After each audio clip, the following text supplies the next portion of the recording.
Montreal, and when I was a teenager, I read a book called Goddamn Gypsy by a guy named Ronald Lee.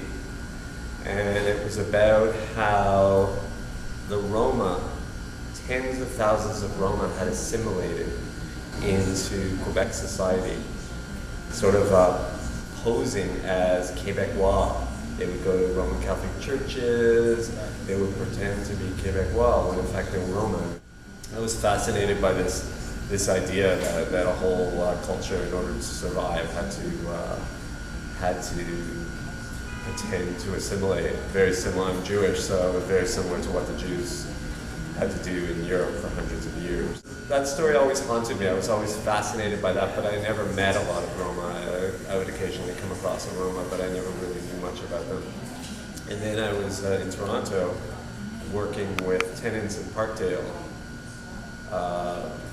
which is one of the most diverse neighborhoods in Canada, very multicultural, high degree of tolerance. And I was working with the Parkdale Tenants Association, a grassroots tenants group in Parkdale, where we would go into the buildings and knock on doors in order to help tenants understand their rights. And we started to notice that people were talking about the Roma. There was suddenly this influx of Hungarian Roma into Parkdale, thousands of them over the last couple of years. And we started to hear about petitions in buildings, tenants actually complaining, trying to force the Roma out, not because there was any increase of crime or anything like that, just petty little complaints. They played their music too loud, and started to see a pattern. You know, this is the type of thing that seems to follow the Roma everywhere. There's just a lot of stereotypes about them. I think people from countries which had a lot of Roma would start telling their neighbors, "Oh, don't trust the Roma; they'll steal."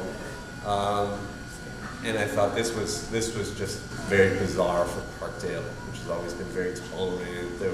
So the PTA, the Parkdale Tenants Association, organized a public meeting. We decided that we wanted to welcome the Roma, show them that they were welcome at Parkdale, and that this didn't reflect the attitude of everybody.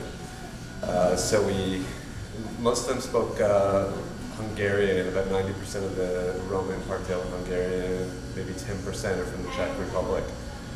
So most of them spoke very little English. They'd arrived here in the last couple of years.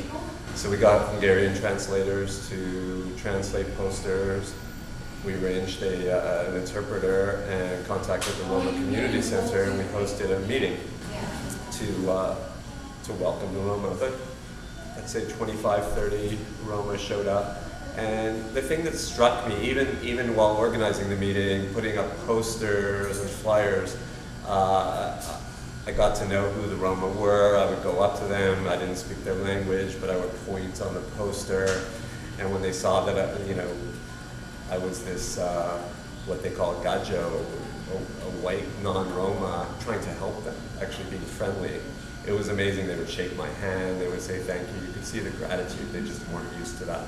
Where they came from in Hungary, nobody helped them. And they just faced constant persecution. And we started to hear about the horror stories that they fled from. That's the reason why they came to Canada in the first place. So the library event happened, 25 or 30 Romans showed up, and again, they were amazed that a bunch of white people were trying to help them. And they spoke only a few words of English, but afterwards they all came up to us and they'd shake my hand, say thank you, and you could see the gratitude. And so since then, that's about a year ago, I've been working with local community groups.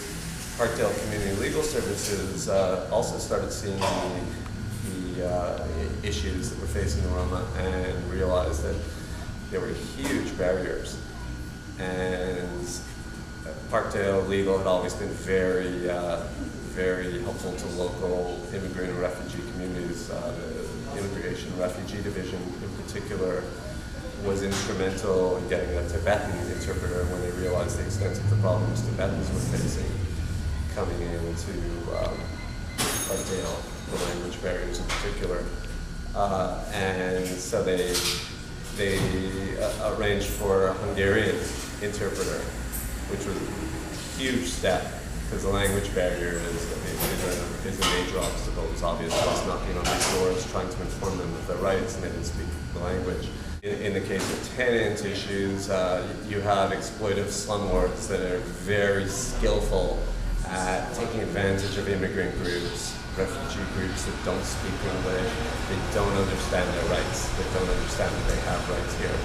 And these predatory landlords pounced on the Roma in particular, knowing that the Roma were really used to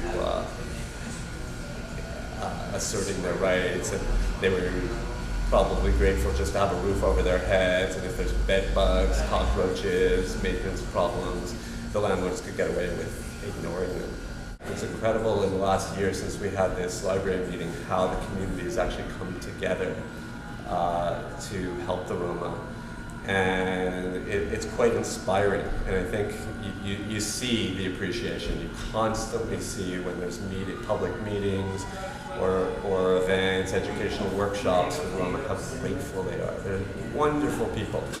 They've been huge boons to the Parkdale community, and the more people get to know the Roma and get to see that they're not really causing any major problems, they're starting to change their attitudes and realizing that they're very important addition to the community. There's incredible culture, rich, amazing people, and I think things are changing. It's quite inspiring to see what's happened over the last year. So I guess that's what's made me a friend of the Roma.